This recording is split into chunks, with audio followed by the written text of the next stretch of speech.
Bonjour à tous et à toutes.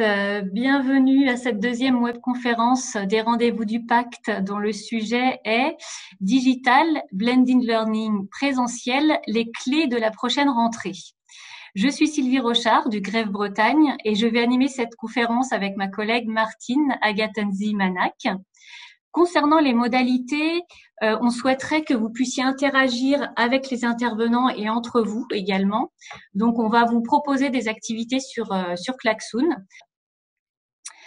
Pour construire cette deuxième webconférence organisée dans le cadre du pacte régional d'investissement dans les compétences, nous avons pris en compte avec le conseil régional les éléments que vous nous aviez transmis dans le questionnaire d'évaluation de la première webconférence, ainsi que les résultats de l'enquête nationale du ministère du Travail et Région de France avec le réseau des CARIF OREF, pour connaître des besoins des organismes de formation pour assurer une continuité pédagogique pendant la crise du Covid-19. Enquête dont je vous présenterai les conclusions à la fin de cette webconférence. Donc, on souhaite aujourd'hui aborder sur cette thématique 6 questions, 6 sujets différents concernant la digitalisation de la formation et qui répondront, on l'espère, en partie aux interrogations que vous posez. La première question, donc on est en plein dans le sujet de notre webconférence, sera autour de la rentrée 2020.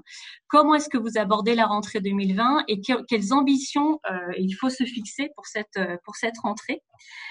Puis on abordera d'autres thématiques, donc parmi les 6 questions qu'on vous posera, des thématiques différentes, notamment sur la différence entre formation digitale et formation en présentiel, sur les conditions de réussite de ces formations, notamment du côté des apprenants, sur les types d'outils à utiliser. Voilà, et donc, comme je vous le disais, on souhaite aborder donc l'ensemble de ces questions de la manière suivante. En fait, on posera une première question. Vous y répondrez sur Klaxoon. Cela nous donnera donc une photographie des différentes pratiques que vous avez aujourd'hui sur cette question.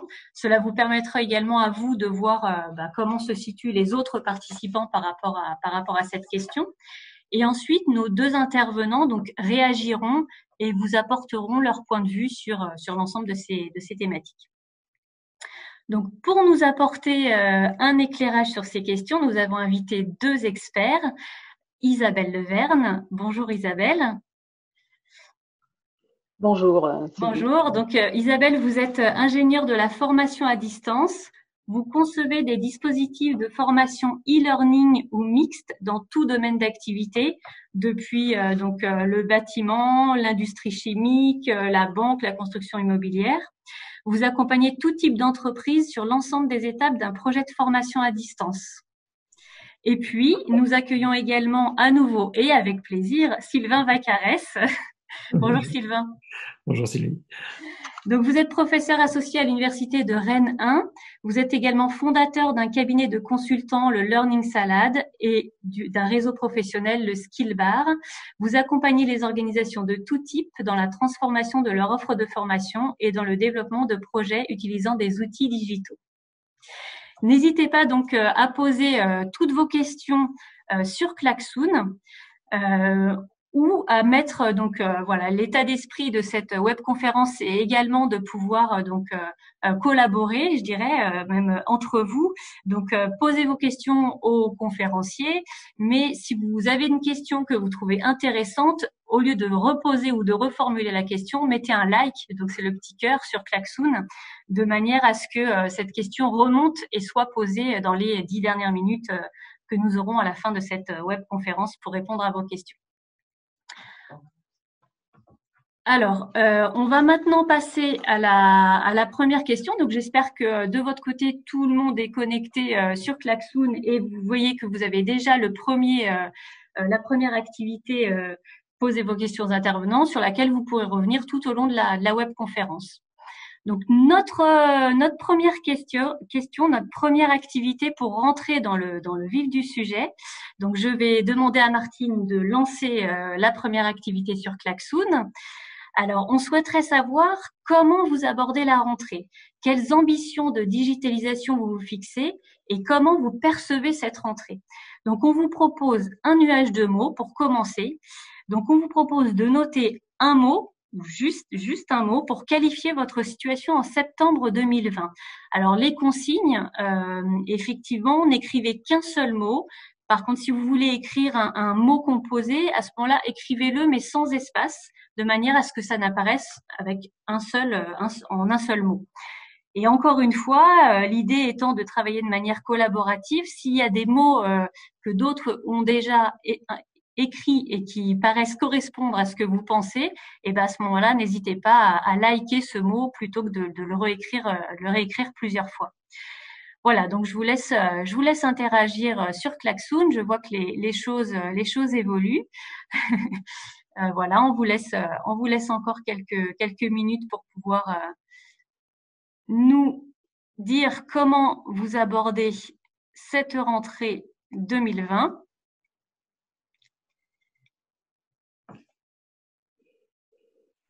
Alors, je vois qu'il y a une personne qui redemande le code d'accès Klaxoon. Donc, pendant que vous êtes en train pour certains, d'aller sur Klaxoon, je vous redonne le code d'accès.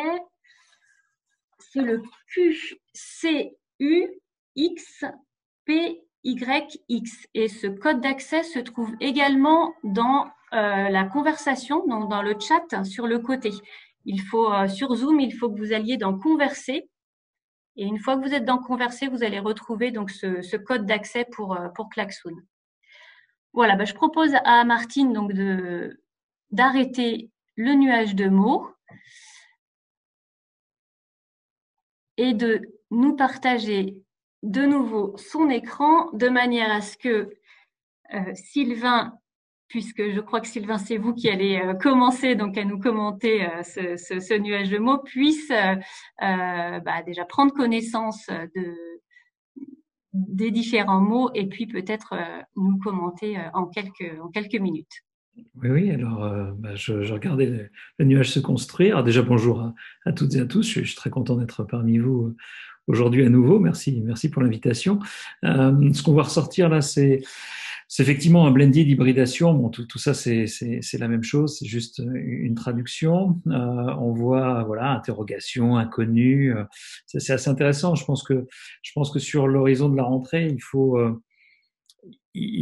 faire les choses en plusieurs temps. En fait, la première chose, c'est effectivement d'avoir une ambition raisonnable et de se dire que effectivement la formation sera hybride de toute façon. Maintenant, elle le sera toujours. Hein. Enfin, elle était déjà un peu, mais elle va devenir systématiquement. Et donc, il va falloir que vous réfléchissiez, en tous les cas, en tant qu'offreur de formation, à la manière dont vous allez vouloir faire cette hybridation. Et il faut la faire de façon soutenable, c'est-à-dire que vous avez intérêt à travailler par palier. La rentrée, c'est très très bientôt, donc les possibilités sont quand même assez faibles hein, compte tenu du temps qu'il y a, puis en plus il y a des congés quand même hein, dans cette période-là. Et donc l'idée, c'est plutôt de partir sur quelque chose d'atteignable à partir de ce que vous savez faire.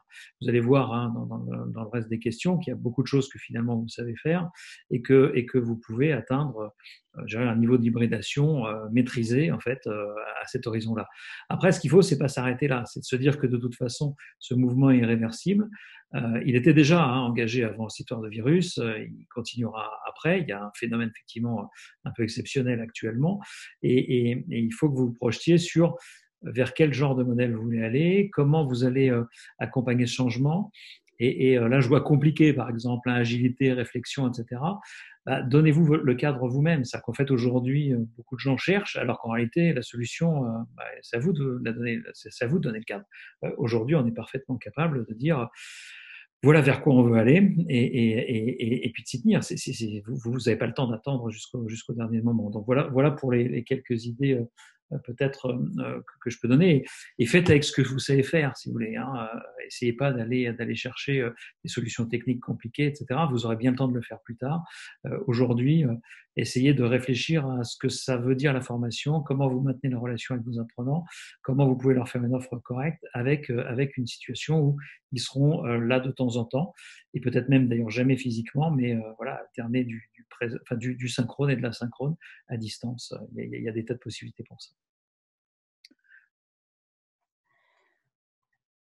Merci Sylvain. Alors, je vais peut-être demander à Martine de remettre l'écran Merci.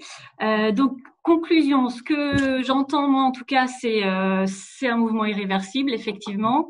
Il faut y aller.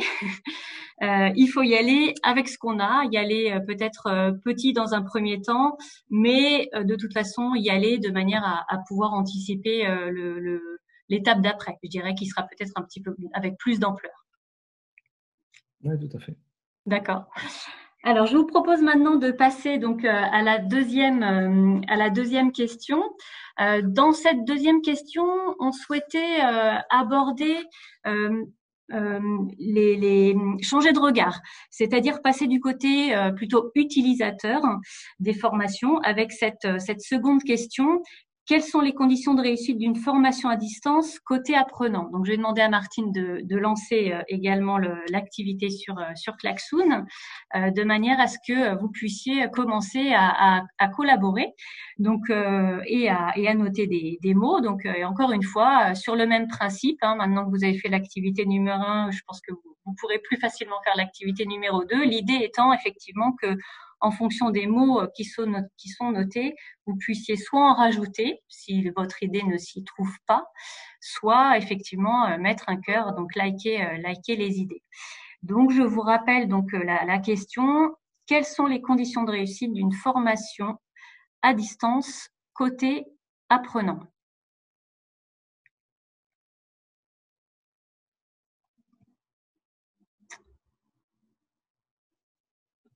On a déjà pas mal de mots. Ça va vite parce que vous êtes nombreux. Je vous propose qu'on arrête là l'activité. Et puis, alors, je vais demander donc à Martine de rester peut-être sur cet écran de manière à pouvoir faire un petit peu défiler assez doucement les différents mots pour que, je crois que c'est. Alors, attendez, est-ce que c'est Isabelle, oui, qui va nous commenter cette question, donc de manière à ce qu'Isabelle puisse déjà prendre connaissance des mots sur lesquels elle souhaiterait rebondir, et puis nous faire part de ces commentaires par rapport à ce que vous nous avez apporté comme matière. Ok, merci Sylvie. Effectivement, il y a beaucoup de mots qui répondent très bien à la question, hein. C'est vrai que si on veut qu'une formation soit réussie du point de vue de l'apprenant, il va considérer qu'elle est réussie s'il s'est engagé, hein. C'est vraiment ce qu'on cherche toujours, c'est d'obtenir l'engagement de l'apprenant, c'est-à-dire qu'il participe, qu'il discute, qu'il produise.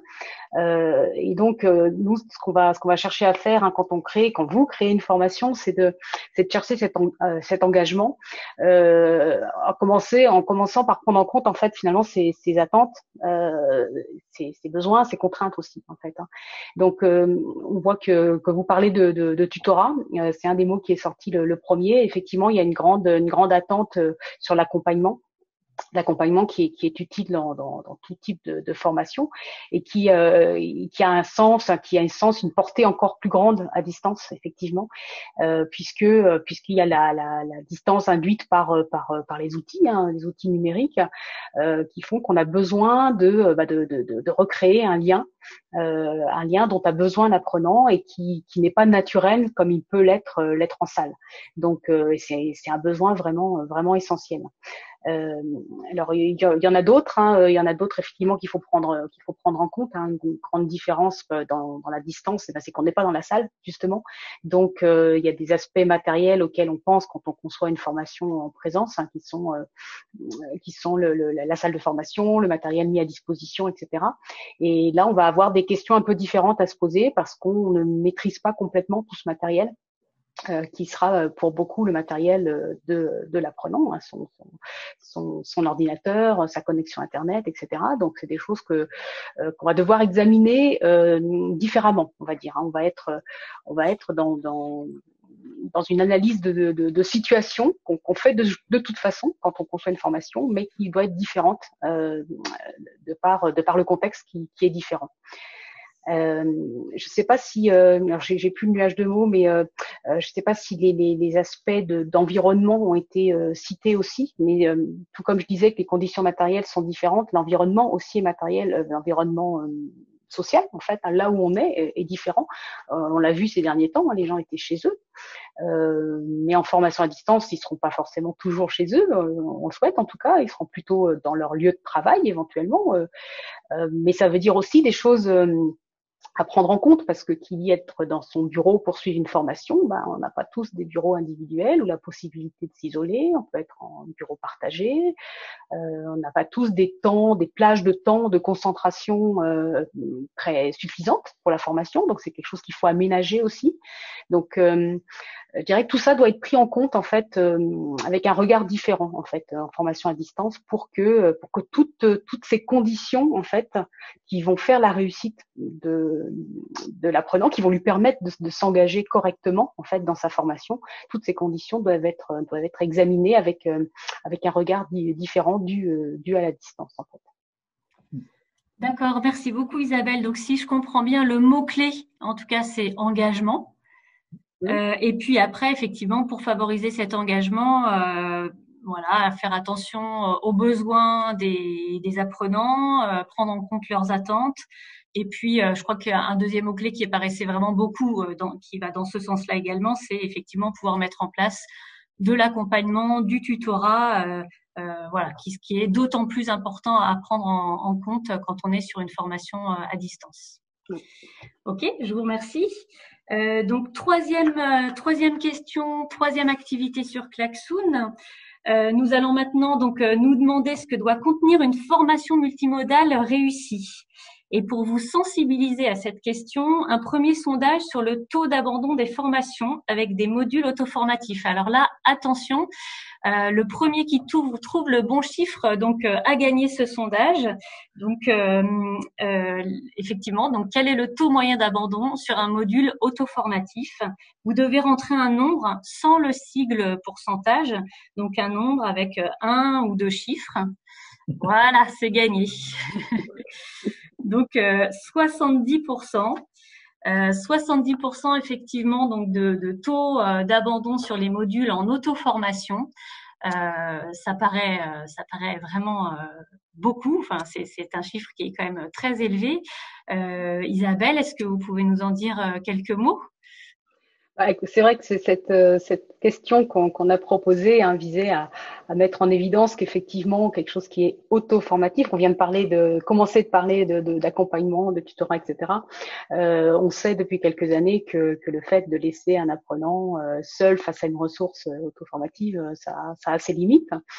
C'est quelque chose qui est intéressant, mais qui est intéressant dans un contexte plus large, dans un dispositif en fait. Hein. Et c'est bien pour ça que votre question parle de formation multimodale. On est là pour ça aujourd'hui. C'est effectivement de dire que ça ne peut pas être uniquement à distance et auto-formatif. Voilà, c'est vraiment ça. C'était ça l'élément qu'on voulait rappeler, mais que vous connaissez maintenant bien.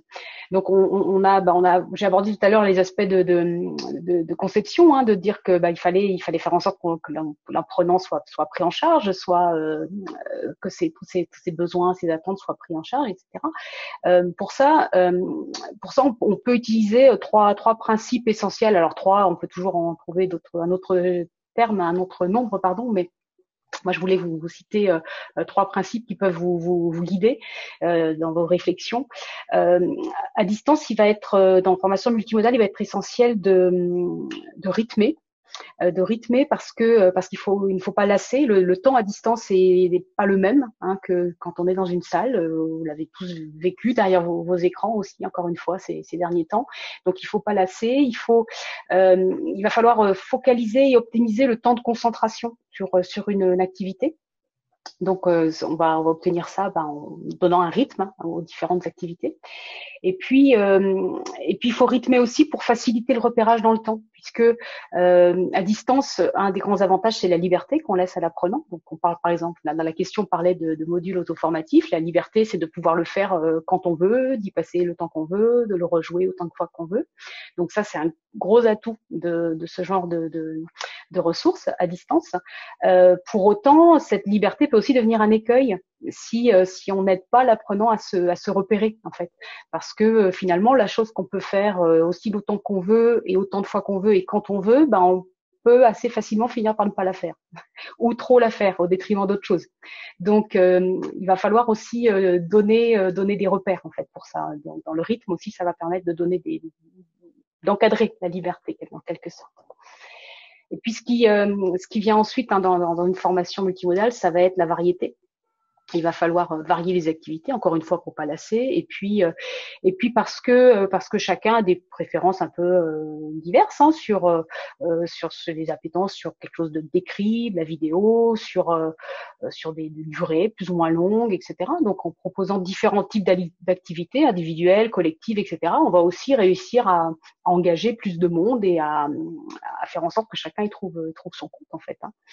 Donc, dans cette idée, il faudra aussi varier, donc je l'ai dit, le collectif et l'individuel, mais aussi tout ce qui est la présence, les activités qui vont se faire en synchrone, c'est-à-dire que tout le monde est en même temps, dans la salle ou à distance, mais en tout cas en même temps, ou en asynchrone, où chacun contribue ou suit ses activités autant qu'il lui convient. Et puis, vous l'avez dit tout à l'heure, l'accompagnement. Ça, c'est vraiment une donnée essentielle quand on va penser à un parcours, quand on va concevoir un parcours multimodal, c'est tout ce qui est accompagnement pour finalement créer ce lien social dont on a parlé et pour redonner de la présence alors qu'on n'est pas ensemble, alors qu'on est à distance, on est présent quand même, mais il faut trouver comment le faire. Avec des outils, avec du rythme, encore une fois, avec une variété.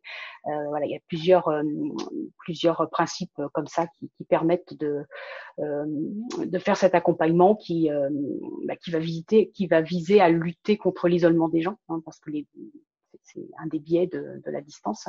Et tout ça, c'est à prendre encore en compte pour proposer un dispositif dans lequel l'apprenant va se sentir bien et donc, encore une fois, engagé et envie de continuer et d'en tirer tous les bénéfices, tout simplement.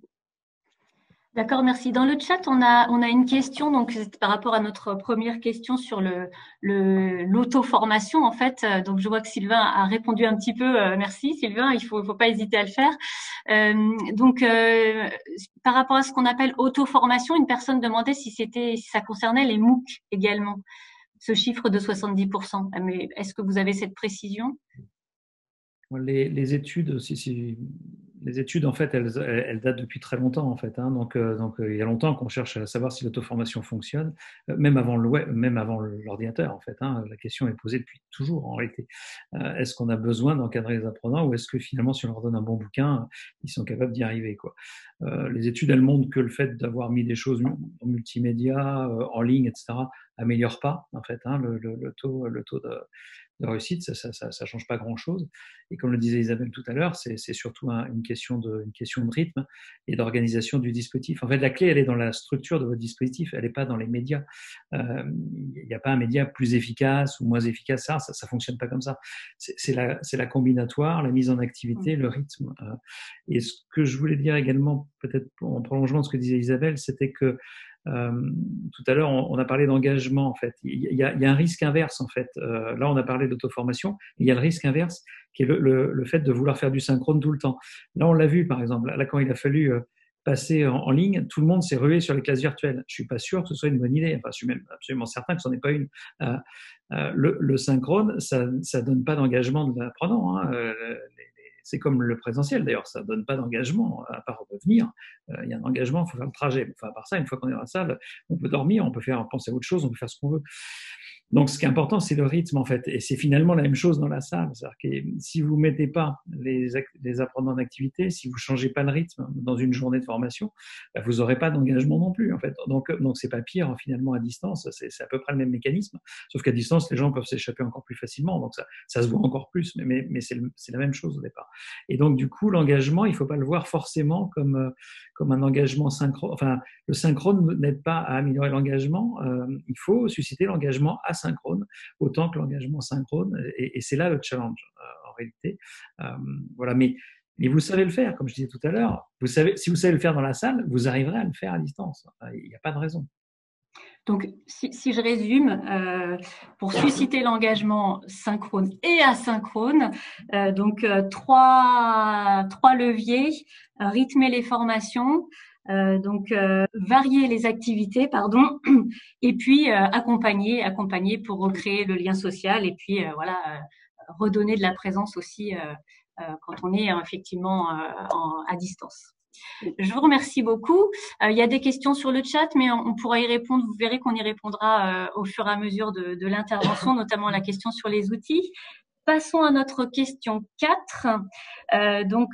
Sur la question 4, on va se poser la question des différences entre formation en présentiel et formation à distance. Martine, tu peux lancer le sondage.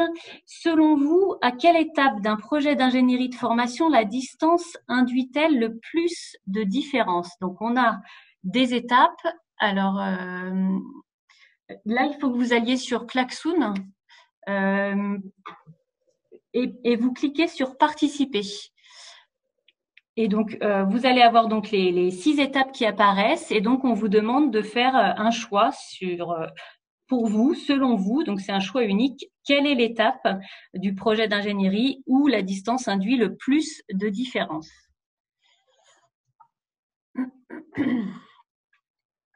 Voilà, je vous propose qu'on arrête le sondage, Martine, et puis qu'on l'affiche. Ah, d'accord, il y a des gens qui... Oui, pardon, il faut peut-être quand même une petite minute de réflexion déjà par rapport aux différentes étapes. Effectivement, je vais peut-être un petit peu vite. Okay. Voilà, donc là, je crois que c'est Sylvain qui va intervenir sur cette question. Oui, tout à fait. Alors, je regardais juste les résultats. Donc, ce qui arrivait en tête, c'est la conception et la réalisation. L'analyse arrive plus tard, l'évaluation arrive plus tard. Alors, en réalité, c'est une question piège un peu, hein, parce que en réalité, moi, je ne saurais pas trop répondre à cette question, à vrai dire, parce que je pense que toutes les étapes sont impactées. En réalité, il y a 2 types d'impact. Le premier, qui concerne vraiment toutes les étapes, c'est le fait qu'il faut aller plus loin dans chacune de ces étapes. Je vais m'expliquer. Par exemple, là, vous avez parlé de l'étape d'analyse, on voit elle arrive un petit peu vers la fin.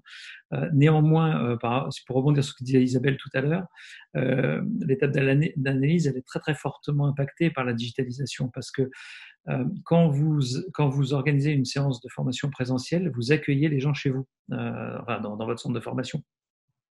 Donc c'est vous qui organisez l'espace, le temps, c'est vous vous maîtrisez finalement assez bien ce qui se passe. Quand vous faites une formation à distance, c'est vous qui allez chez chacun de vos apprenants, chacun de vos stagiaires, chacun de vos étudiants, suivant vos cas. Et en fait, ça, c'est très compliqué parce que vous savez pas, en fait, comment c'est chez eux. Comme le disait tout à l'heure Isabelle, vous connaissez pas leur équipement, vous maîtrisez pas leur emploi du temps, vous maîtrisez même pas, leur connexion.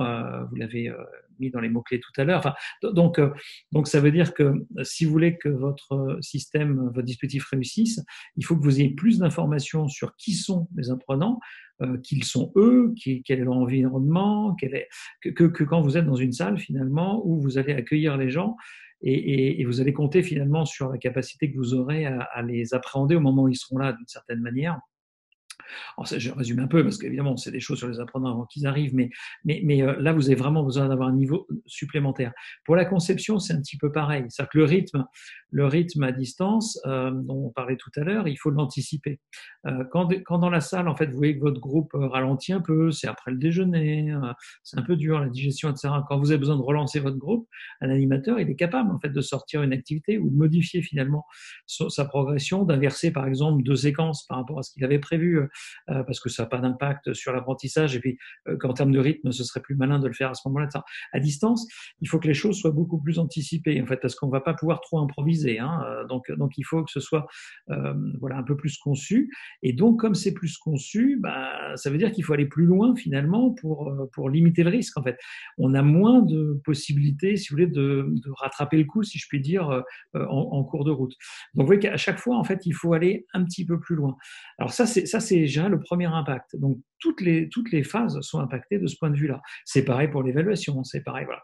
Et après, il y a un autre type d'impact qui, lui, est un petit peu différent, qui sont des gestes nouveaux, en fait. Vous allez devoir apprendre à faire des gestes que vous ne faisiez pas avant. Par exemple, quand vous êtes dans une salle, vous allez utiliser votre corps, votre voix, etc., pour communiquer avec les apprenants. Là, quand vous serez à distance, la voix va quand même compter, si vous êtes par exemple en classe virtuelle. Mais si vous êtes en asynchrone, par exemple dans un forum, votre voix elle sert pas à grand chose. Donc il va falloir, par exemple, apprendre à communiquer à l'écrit, être capable de faire des relances, être capable d'identifier les signaux faibles, etc., qui sont pas du tout les mêmes que ceux que vous avez dans la salle. Vous n'avez pas de réaction corporelle de votre public parce que vous le voyez pas. Il y en a, mais vous le voyez pas. Donc il va falloir être capable d'apprendre aussi des gestes nouveaux.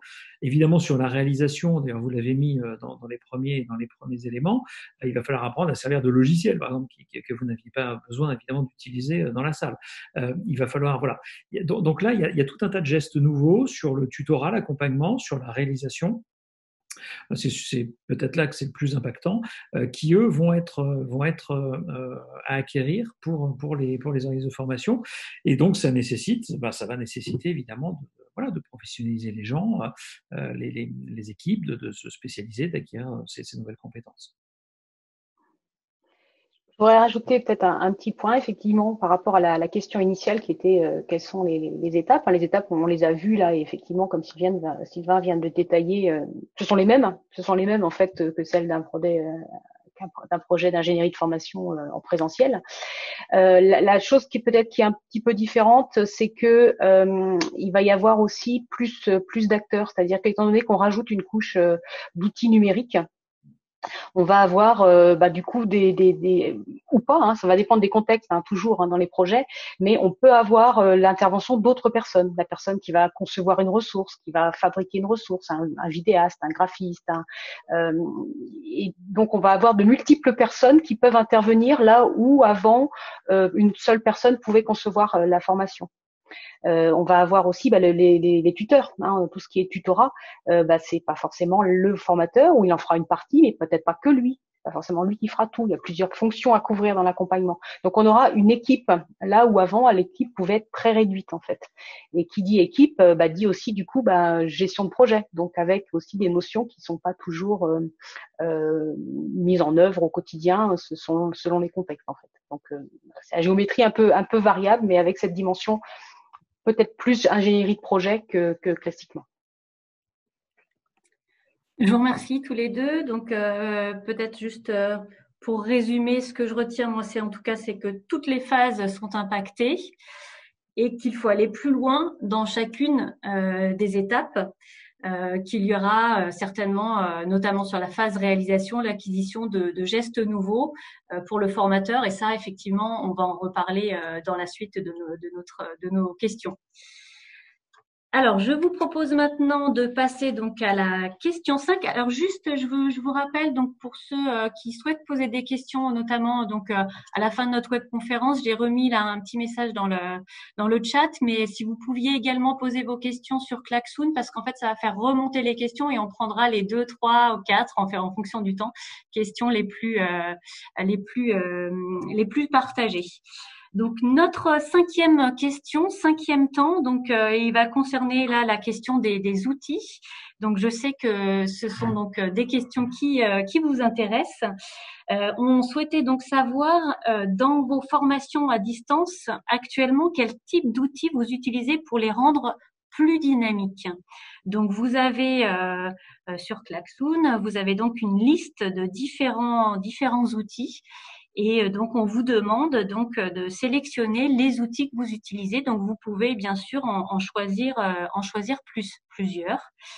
Donc, il y a donc les espaces de travail collaboratif, des documents en ligne pour faire des évaluations en ligne, le mail, le téléphone, le SMS, des réseaux sociaux, la classe virtuelle, des modèles e-learning, des plateformes ou la 3D, la réalité virtuelle. Voilà les choix qu'on vous a suggérés. On vous laisse le temps de répondre. Donc, je vous propose qu'on affiche maintenant les différentes réponses. Alors, est-ce qu'on peut, Martine, peut-être agrandir un peu ou... On peut le faire. On peut regarder comme ça, voilà, progressivement, effectivement. Alors, donc, espace de travail collaboratif, je vais peut-être le lire avec vous, du coup. Donc, on a 55%. personnes qui utilisent des espaces de travail collaboratifs, 55% sur les documents en ligne et 55% sur l'évaluation en ligne, 38% pour les mails, 32% pour le téléphone, 21% pour SMS, 21% sur les réseaux sociaux et 54% sur la classe virtuelle, 38% module e-learning et plateforme 48%, 3D réalité virtuelle 4%. D'accord, c'est intéressant. Donc les deux types d'outils les plus utiles, enfin il y a 4-5 types d'outils qui sont à peu près à équivalence. Donc c'est les espaces de travail, documents en ligne, évaluation en ligne, et puis il y avait classe virtuelle et plateforme. Isabelle, est-ce que ça vous inspire des commentaires? Oui, donc effectivement, ce qu'on voit ressortir, c'est beaucoup d'outils liés à la diffusion finalement de la formation ou à son animation en classe virtuelle. Comme l'outil qu'on utilise aujourd'hui, là par exemple, est un outil typique d'animation. C'est évidemment très très important. Ce qui est important, c'est de faire le lien en fait entre l'outil avec le besoin qui doit couvrir en fait. Là aujourd'hui, vous faites un sondage là avec Klaxoon parce que vous voulez que les participants aient une vue globale de ce qu'utilisent les autres. C'est un des buts, c'est de partager l'information entre les participants et puis également que du côté intervenant, on ait une remontée d'informations. Donc on a bien, en choisissant cet outil et cette fonctionnalité même de Klaxoon, quand on a préparé cette séance ensemble, on avait bien identifié un objectif, un besoin. Et derrière, on a choisi une fonctionnalité qui nous permettait de le faire. Ce que je veux souligner, c'est que il faut pas commencer, ce qui est souvent une erreur qu'on rencontre, c'est de commencer par le choix d'un outil. C'est qu'on se demande, ok, je vais faire de la formation à distance, qu'est-ce qu'il me faut comme outil? Alors oui, il va falloir des outils, mais il faut d'abord se demander en fait quels sont les usages, quelles sont les fonctions qu'on va avoir à couvrir finalement, parce que l'outil sera différent en fonction de ce qu'on voudra faire. On peut identifier en fait plusieurs catégories de fonctions qu'on aura à couvrir dans un dispositif. On a celui de la diffusion dont on vient de parler là, par exemple la diffusion, l'animation. Donc ça couvre plusieurs types d'outils. Ça peut être la plateforme. Il y en a un certain nombre, presque une bonne moitié, je crois, de personnes qui utilisent une plateforme. Ça peut être la classe virtuelle également. Donc on aura plusieurs possibilités dans cette fonction-là, mais il y a également d'autres fonctions. J'ai vu passer dans le chat, comment on fait pour faire de l'accompagnement. Donc, il y aura tout ce qui est tutorat, accompagnement, quel outil on va utiliser. Donc, il y en avait quelques-uns dans la liste. Là, on parlait de mails, de réseaux sociaux, de SMS, de téléphone, tout ce qui permet de faire du lien social aussi. Donc, en fait, on va devoir identifier où sont les besoins et ensuite aller choisir des outils.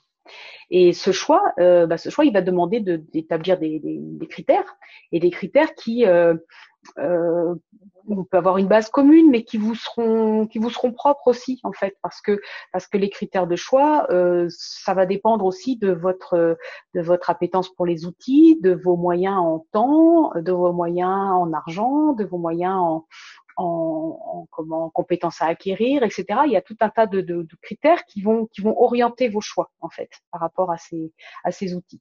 Donc voilà, en synthèse, je dirais, il faut d'abord identifier à quel endroit on a besoin d'outils, pourquoi faire, et ensuite, en fonction de votre périmètre, à un instant T, qui est pas forcément le même d'ailleurs pour les mois à venir et puis ce que vous pourriez mettre en place dans l'année à venir. C'est pas lié aussi à imaginer. En fonction de ces critères de choix, opérer un tri en fait, et puis essayer voir ce qui vous convient en fait aussi. Oui, il n'y a pas de. Non, oui, peut-être Oui, il y a pas de solution de l'outil. Moi, ça me fait penser souvent à une image. Moi, qui suis pas un bricoleur averti, quand je sais pas comment faire, je vais au magasin de bricolage. Voilà. Je cherche un outil parce que je sais pas faire le geste en fait. Et en fait, il y a un peu de ça. Il faut se méfier de ça parce que en fait, il faut savoir faire le geste en fait. Enfin, si on le fait de façon professionnelle, si vous voulez. Voilà, le plombier, il va pas au magasin de bricolage en se disant tiens, j'essaie de chercher une solution. Il va chercher quelque chose qui va lui être utile parce qu'il sait déjà comment il va faire. Il a un savoir-faire, etc. Et c'est cette idée-là en fait qu'il faut garder. Il faut les bons outils, bien sûr, parce qu'il n'y a pas de bons ouvriers sans bons outils. Mais il faut que l'outil soit bien adapté et surtout qu'il soit parfaitement maîtrisé. En fait. Donc ça, c'est important. Et là, je voyais une question dans le chat aussi sur le coût des outils. Le coût des outils, c'est un faux problème, en fait, parce que ce qui coûte cher dans la formation, c'est le temps, c'est les salaires des gens qui le font. Hein. C'est le temps passé qui coûte très cher, en fait. Les outils dans un projet, ça représente 5% du coût, même une plateforme. Enfin, ça coûte pas cher par rapport à un bâtiment, donc c'est jamais un élément important du coût en fait. Donc ça veut pas dire qu'il faut acheter tout et n'importe quoi, mais ça veut dire que c'est pas le problème en fait, le coût des outils aujourd'hui. Et l'open source c'est pas moins cher que l'outil payant. Enfin là il y a des tas d'études qui le montrent et la pratique le confirme tous les jours. Hein. Donc vous focalisez pas là-dessus. Réfléchissez plutôt sur qu'est-ce qu'il vous faut, pourquoi vous voulez faire les choses et à quoi ça va vous servir. Ok, je vous remercie. Donc, effectivement, vous avez déjà bien synthétisé. Je ne vais pas resynthétiser derrière vous une troisième fois. On va pouvoir passer directement donc à la question 6.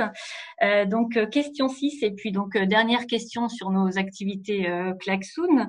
On voulait donc vous focaliser là cette fois-ci sur les compétences du formateur pour les formations à distance. Donc, on en a déjà un petit peu parlé, on l'a déjà un petit peu évoqué.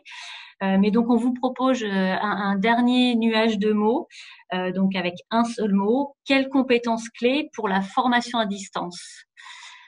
Alors, l'activité est lancée sur Klaxoon, donc on vous laisse compléter. Donc, encore une fois, en termes de modalités collaboratives, regardez les mots proposés par les autres participants et puis vous pouvez liker ces mots plutôt que de écrire le même mot.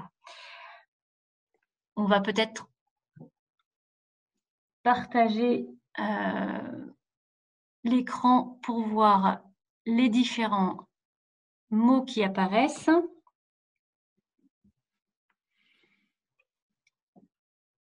Alors, quelles compétences clés pour la formation à distance? Je vous propose qu'on arrête là et puis qu'on puisse donc commenter. Alors, je crois que c'est Sylvain qui va, dans un premier temps, donc commencer à commenter ce nuage de mots, donc avec créativité en gros au milieu. Ouais, c'est bien, c'est intéressant ça. Parce qu'effectivement, ouais, ça fait partie des choses qu'il faut avoir l'esprit. C'est-à-dire qu'il y a à la fois la créativité, j'ai vu agilité aussi, hein, qui était en bonne position. On va le remettre, oui. Donc, ce qui est sûr, c'est que il va falloir pour les formateurs rentrer dans un schéma. Pour les professionnels de la formation d'ailleurs, hein, c'est pas que les formateurs.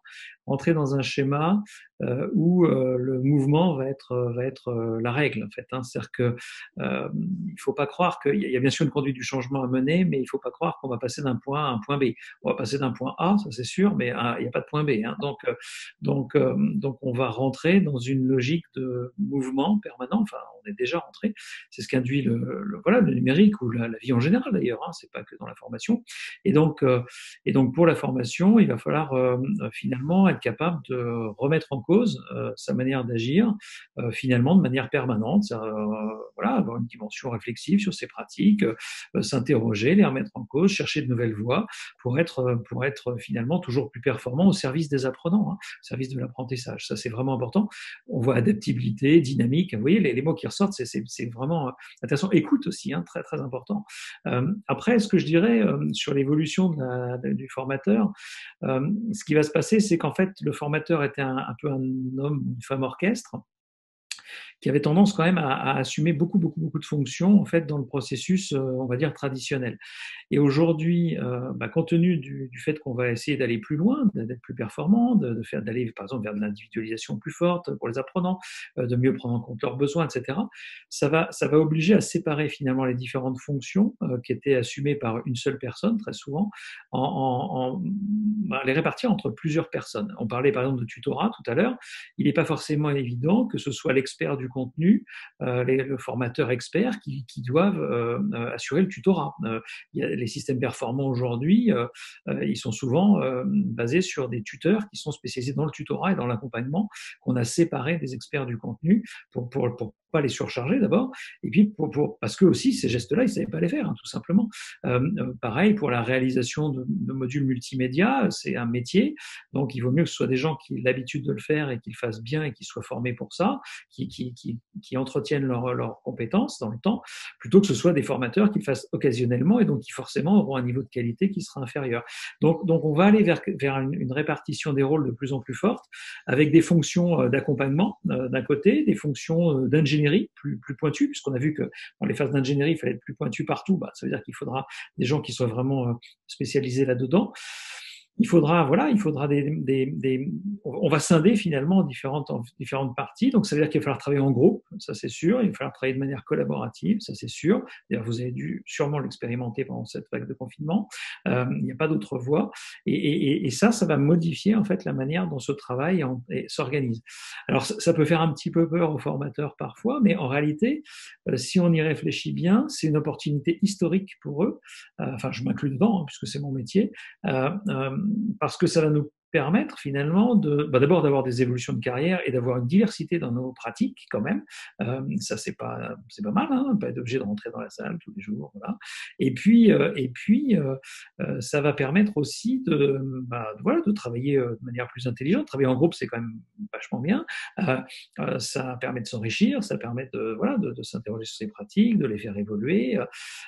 Et donc c'est une vraie opportunité d'enrichissement, on va dire professionnel pour cette profession qui finalement avait assez peu bougé. Il y a bien sûr des évolutions, mais fondamentalement on forme grosso modo de la même manière depuis des dizaines d'années. Là on va pouvoir aller vers quelque chose un peu différent, un peu plus riche en tous les cas pour les gens qui font ce métier. Isabelle, est-ce que vous voulez rajouter quelques mots?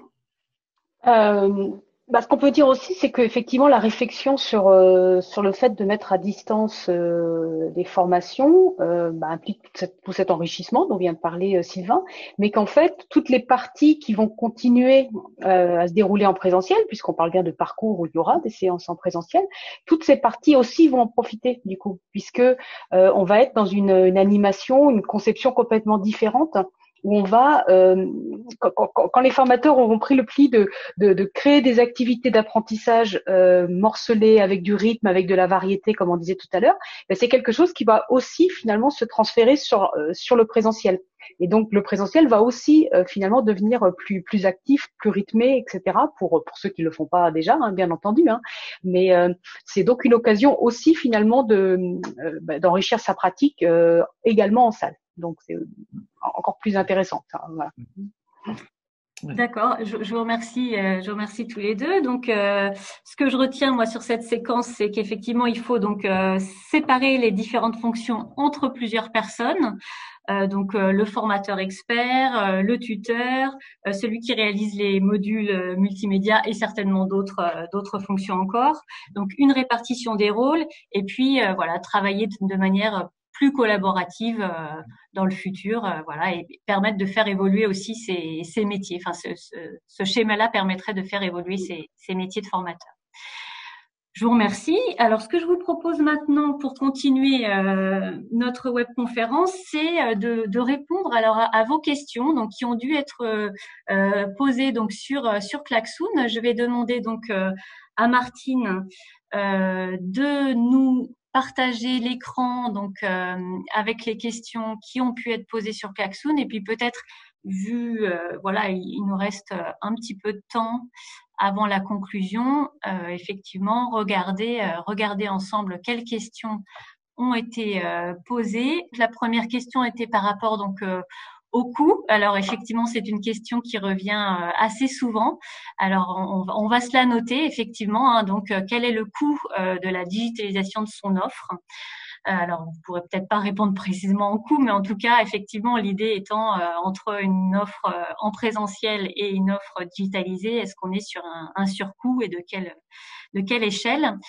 Quelle est la bonne durée d'un module de formation à distance? Est-ce que vous avez des clés à nous apporter peut-être sur cette deuxième question? Et puis, on va en prendre une troisième.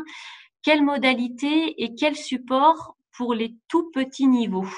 Donc, les publics, donc les plus éloignés. Alors, je vous propose qu'on prenne déjà ces trois questions.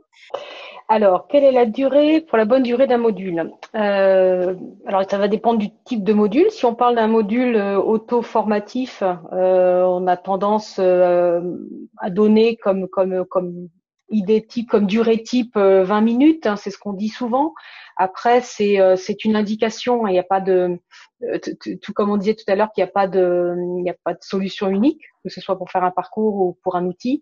Il n'y a pas non plus de réponse unique sur une durée, en fait. Hein, donc, ça va dépendre aussi déjà de sa conception. C'est un module de 20 minutes. Si c'est 20 minutes de vidéo sans interruption, bah, ça va être trop.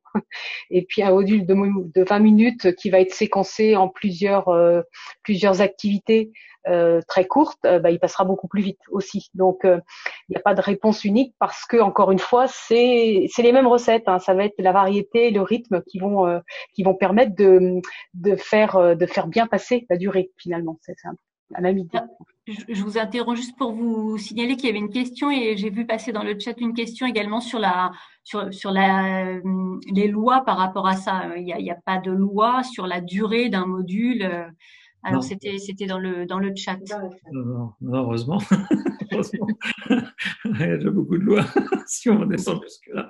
Mais non. Après, ce que je peux faire pour ajouter ce qu'a dit Isabelle, auquel je souscris pleinement, c'est qu'il faut bien considérer deux choses. Il y a en fait, c'est une question d'organisation en réalité. C'est pas forcément qu'une question de concentration. Si les gens sont en auto-formation, vous devez faire les modules les plus petits que vous pouvez parce que vous ne pouvez pas préjuger du temps qu'ils vont y consacrer puisque c'est eux qui maîtrisent leur emploi du temps. Si vous faites des modules de 5 minutes, vous avez plus de chances qu'ils quittent pas au milieu quand c'est de l'auto-formation. Et il ne faut pas que les gens quittent au milieu. C'est ça votre obsession. C'est qu'il faut, vous faites quelque chose de cohérent, il faut qu'ils fassent un tout en fait. Après, ils peuvent arbitrer, ils peuvent en faire 15 de 5 minutes les uns après les autres, c'est pas grave. Mais c'est eux qui décident. Il faut leur rendre la main souvent. Quand c'est quelque chose comme ce qu'on fait aujourd'hui, par exemple, où il y a un horaire de prévu, les gens le réservent dans leur agenda. Vous êtes obligé d'avoir mis dans votre agenda d'être là aujourd'hui à 14 heures pour qu'on soit ensemble. Donc là, vous savez que vous disposez d'une certaine plage et à ce moment-là, bah là, il n'y a pas vraiment de durée. On peut même faire des classes virtuelles de 3 heures. Il faut juste faire des pauses. C'est comme en salle, hein, vous faites des pauses. Voilà, donc bah, c'est pareil en fait. Et si l'activité est trop engageante et que les gens ont des choses à construire ensemble, etc., 2 heures en classe virtuelle, ça passe très vite. Si c'est juste pour écouter quelqu'un qui parle, ça va être très long. Donc voilà, donc vous voyez que c'est pour ça qu'il n'y a pas de faites confiance à ce que vous savez déjà. Si vous êtes des professionnels de la formation, vous avez les réponses en réalité à ces questions-là. Il faut juste se la poser correctement. En fait, c'est pas un problème de réponse, c'est un problème de positionnement de votre questionnement. C'est surtout ça. Peut-être sur la deuxième question, donc autour des coûts, est-ce que donc une formation à distance, est-ce que ça induit forcément des coûts très importants par rapport à la formation en présentiel? Non, pas forcément. Les coûts, ils sont de nature différente. Hein. Vous avez des coûts d'accompagnement, donc qui sont des coûts horaires en fait de personnes qu'on paye. Hein. Donc c'est finalement comme la formation en salle, on paye le formateur autant qu'il passe. Donc ça, je vous dirais, ça dépend comment vous le calibrez en fait, mais a priori, il n'y a pas de raison que ça coûte plus cher. Et puis après, il y a les coûts qui sont liés à l'investissement et à la production des ressources. Alors si vous êtes un petit organisme de formation et que vous n'avez pas un volume énorme, vous n'allez pas vous engager dans la production de contenu vous-même. En fait, ça va vous coûter effectivement une fortune et vous n'arriverez jamais à amortir ce coût parce que vous n'avez pas assez de public en fait, hein, tout simplement. Donc si vous êtes un petit organisme de formation et que vous avez besoin de ressources en fait sophistiquées, achetez des. Voilà, ça s'achète à l'unité ou ça se loue, et c'est ça la vraie solution. Comme ça, vous variabilisez les coûts et vous les répercutez dans votre prix. Même quand on est plus gros, il faut se poser cette question-là, parce que il ne faut pas que vous glissiez dans un métier d'éditeur. Il faut bien que vous compreniez que votre valeur ajoutée n'est pas dans le contenu, en fait. Ça, il faut vraiment avoir ça dans la tête. C'est pas le contenu qui fait la valeur de la formation, c'est la qualité de la relation avec les apprenants. Donc investissez sur la qualité de la relation. Et la qualité de la relation, c'est du temps qu'on passe par apprenant. Donc calibrez, comme vous êtes capable de calibrer la taille d'un groupe aujourd'hui, calibrez la taille de votre accompagnement et payez des gens à faire du tutorat plutôt que de payer des gens à concevoir des modules. Ça n'a pas de sens de concevoir des modules aujourd'hui. Presque tout est sur le web, en payant ou gratuit, mais à la limite peu importe. Voilà. Faites suivre des modules à des gens et réfléchissez à comment vous allez débriefer avec eux, comment vous allez évaluer, comment vous allez faire un travail d'accompagnement autour de cette offre. C'est ça la solution. Et donc, c'est pas interdit aux petits organismes de formation qui n'auraient pas accès au digital. Il faut pas s'engager. Voilà, devenez pas éditeur. Les éditeurs, ils essayent tous de sortir de leur boulot. Donc, n'y allez pas. Votre métier, c'est pas l'édition. Votre métier, c'est l'accompagnement. Quelque chose à rajouter, Isabelle, par rapport au coût, ou est-ce qu'on passe à la troisième question? Non, c'est bon. Non, ok. Donc sur la troisième question, vous aviez remonté en priorité donc par rapport aux personnes, au public les plus éloignés. Est-ce qu'il y a des... Alors bon, il y avait, je me souviens pas de la question, mais enfin c'était la question des outils ou des pratiques du numérique qui était interrogée. Donc est-ce que par rapport à ces publics éloignés, est-ce qu'il y aurait des consignes ou des recommandations particulières sur les formations à distance pour que ces apprenants puissent également suivre les formations? Là encore, j'ai envie de dire que le mot, ça va être accompagnement, et encore plus, quoi. Encore plus, parce que il va être vraiment spécifique. On a dit qu'il fallait analyser plus finement le public, c'est ce qu'on a dit tout à l'heure. Et là, pour le coup, ce public va demander va faire appel à des solutions, faire des choix, des arbitrages qui seront spécifiques, en fait. Et donc, le poids de l'accompagnement sera plus important. Donc après, il y a encore une fois pas de solution qu'on peut donner comme ça dans un cadre qui n'est pas posé, qui n'est pas clair, mais clairement défini, je veux dire. Mais faut voir que le numérique, ça peut aussi s'introduire de façon progressive. Donc ça peut aussi être d'abord en présentiel, par exemple, si ça convient, au cadre posé, pour d'abord avoir une première acculturation aux outils quand c'est là qu'on a besoin d'agir, et puis petit à petit rajouter des séances avec de plus en plus d'autonomie, et puis aider, accompagner à l'autonomie, justement, encore une fois. Donc on est vraiment dans le domaine là de l'accompagnement, en fait. Oui, c'est introduire des outils aussi dans la formation en présentiel. Ouais. Et utiliser les outils que les gens utilisent, en fait. C'est-à-dire que moi, ce qui m'a frappé, par exemple, j'ai fait une enquête au début du confinement, là, 10 jours après le démarrage, auprès de professionnels de la formation, et je leur ai dit: qu'est-ce que vous avez utilisé comme outil pour prendre contact avec vos apprenants? Et il y en a que 40% qui ont utilisé le téléphone. Et c'est incroyable. Le téléphone, tout le monde sait s'en servir. Enfin, ça aurait dû être 100%. On est passé d'un état où les gens étaient en présentiel à un état où ils étaient à distance, et ils n'ont même pas appelé. Alors qu'en fait, c'est le moyen le plus simple, en fait, d'établir la relation. Ça permet aux gens de s'exprimer. Et ils n'ont pas de problème pour utiliser le téléphone. Si je ne sais pas lire, je sais parler au téléphone. Moi, j'ai accompagné des enseignants de maternelle qui ont dû se retrouver consignés. Comment on fait, en fait, pour faire en ligne des cours des maternelles? Ils savent pas lire, ils savent pas servir d'un ordinateur. Voilà, donc ils ont 3 ans. Donc comment on fait?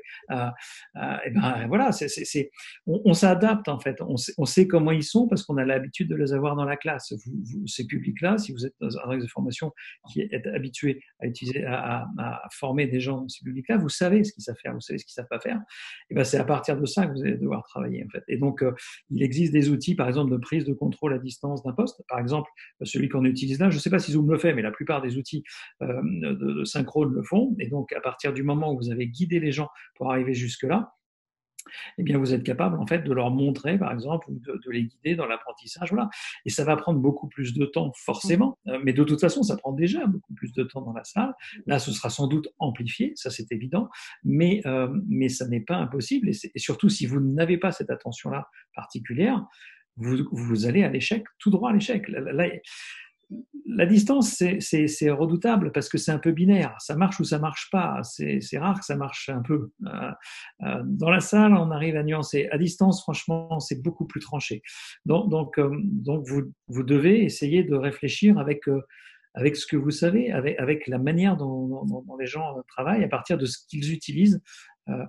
Bon, je peux ne pas savoir lire et savoir me servir d'un smartphone. Par contre, je m'en sers pas comme quelqu'un qui sait lire. Donc la question, c'est vraiment de savoir comment je vais faire pour m'adapter à ça.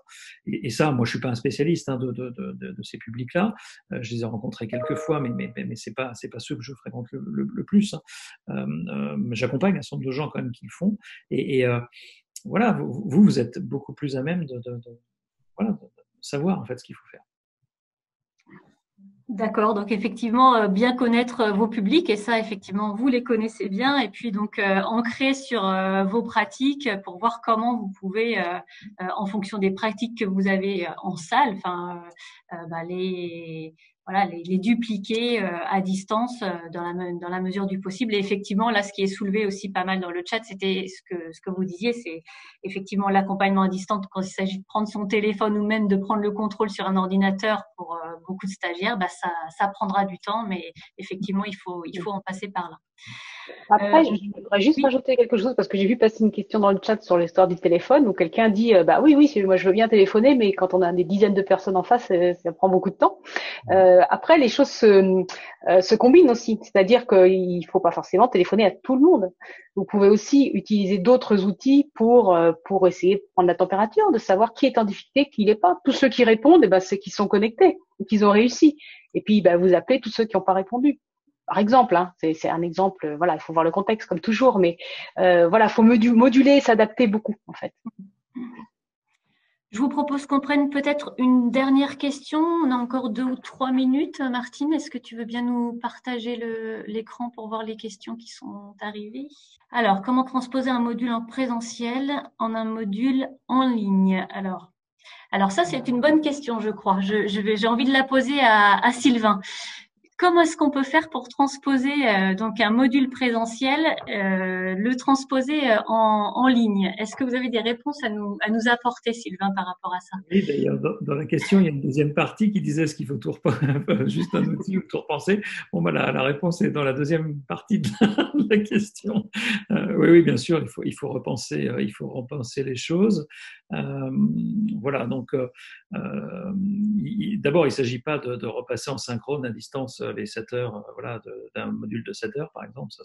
Ça c'est vraiment pas une bonne idée. Il faut, comme disait tout à l'heure Isabelle, en fait, alterner différentes activités et proposer quelque chose de multimodal. Donc, ce qui est important, en fait, c'est qu'il faut donner aux gens des choses à faire. En fait, il faut mettre les gens en activité, mais ça, c'est vrai dans la formation en général.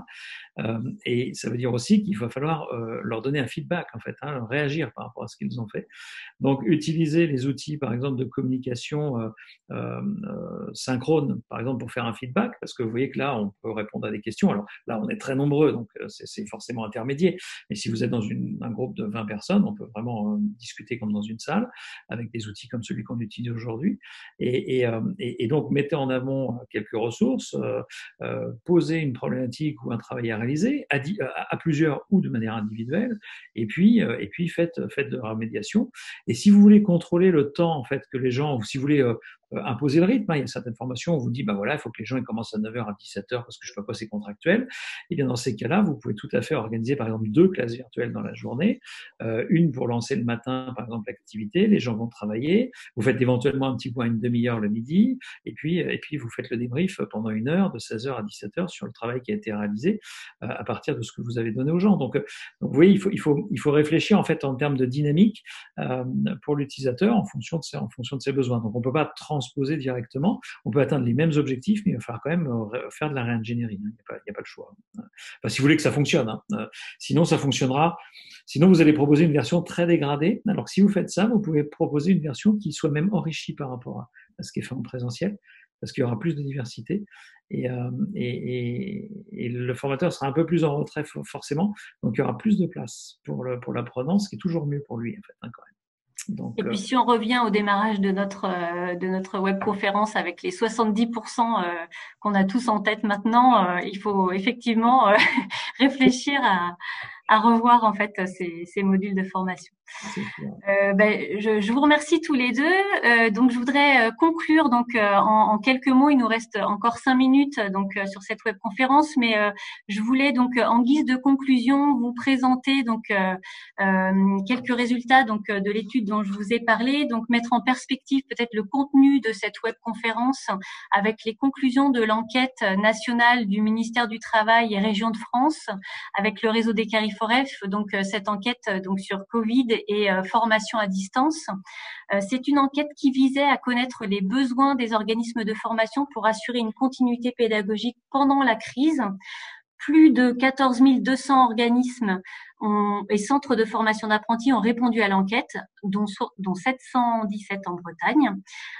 Donc c'est une enquête qui est vraiment très riche et je vous invite à la consulter. Elle est en ligne sur le site du Greffe Bretagne. Je ne vais pas pouvoir détailler donc dans le temps qui nous est imparti donc l'ensemble des résultats et des enseignements, mais je voulais simplement pointer sur les conclusions de cette enquête et les besoins exprimés par les organismes de formation pour poursuivre la digitalisation.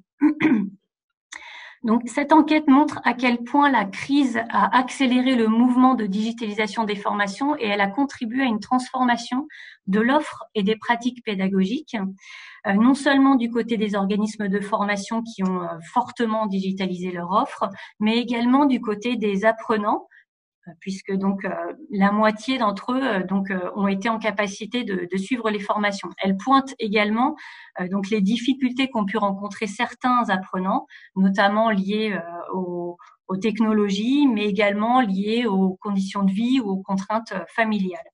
En tout cas, ce que je trouvais vraiment intéressant à mettre en perspective par rapport au contenu de notre webconférence, ce sont donc les besoins exprimés par les organismes de formation pour poursuivre et accentuer la digitalisation.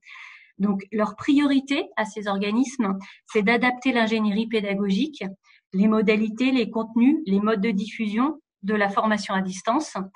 Et près de la moitié des organismes de formation en expriment le besoin.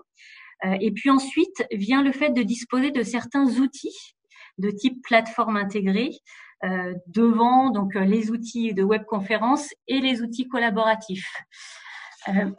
En termes d'accompagnement, je vais vous partager mon écran pour vous montrer. Donc, voilà. En termes d'accompagnement, donc par rapport à leurs besoins en termes d'accompagnement pour une montée en charge des formations à distance, voici ce qu'ils expriment. Donc, ils souhaitent en priorité être accompagnés sur les besoins liés aux outils. Donc financement d'équipements, maîtrise de solutions techniques, et puis aux besoins liés à l'ingénierie pédagogique, conception de ressources spécifiques, scénarisation pédagogique de parcours, etc. Voilà, donc voilà un peu pour les éléments de l'enquête que je souhaitais partager avec vous. On espère que les échanges que nous avons eus cet après-midi donc auront permis de clarifier certains de ces éléments, d'alimenter vos réflexions et vos pratiques également, aussi bien sur le volet outils, puisqu'on voit que c'est des besoins qui sont très exprimés, mais également sur le volet donc ingénierie pédagogique. Vous retrouverez donc l'ensemble de ces éléments de cette enquête sur le site du Greffe dans la rubrique actualité. Donc elle est actuellement sur la une du site du Greffe, donc sur la page d'accueil, dans le bandeau en bas, donc elle tourne parmi les actualités. Sinon, si vous ne la trouvez pas, vous pouvez taper continuité pédagogique ou Covid-19 dans le moteur de recherche et vous trouverez l'ensemble de ces éléments. Donc, si vous le souhaitez, pour mettre en perspective ces éléments d'enquête et ce qu'ont dit nos deux experts, vous pourrez les réécouter, puisque donc on sera amené à vous proposer donc un replay en ligne sur le site du Greffe dans la rubrique animation. Donc, dans quelques jours, vous pourrez retrouver ce replay. Je vous indique également en conclusion le Scoopit formation, innovation et EdTech. Je vous le recommande fortement. Vous pouvez vous abonner à ce Scoopit et recevoir une alerte mail. Et vous retrouvez ce Scoopit dans la rubrique Centre de ressources du site du Greffe Bretagne. Donc c'est une veille spécifique sur tout ce qui concerne l'innovation et la transformation pédagogique. Voilà, je vais demander à Martine de lancer la dernière activité d'évaluation à chaud de la conférence. Vous recevrez ensuite un mail avec un questionnaire un petit peu plus détaillé pour nous permettre de préparer notamment nos prochains rendez-vous du pacte. Merci Martine. Je tiens, on peut peut-être simplement pour dire au revoir à nos deux intervenants. Donc vraiment, je tiens à vous remercier très sincèrement pour être intervenus aujourd'hui, puis pour nous avoir aidé également à préparer cette webconférence. C'était un plaisir pour nous de vous accueillir. Merci beaucoup. Merci à vous. Merci. Merci à vous tous. Voilà, donc je vous dis au revoir pour ma part. Je remercie également ma collègue Martine Gattenzimanak de nous avoir aidés sur cette webconférence. Donc je vous dis au revoir et merci pour votre attention et votre participation. À bientôt. Au revoir.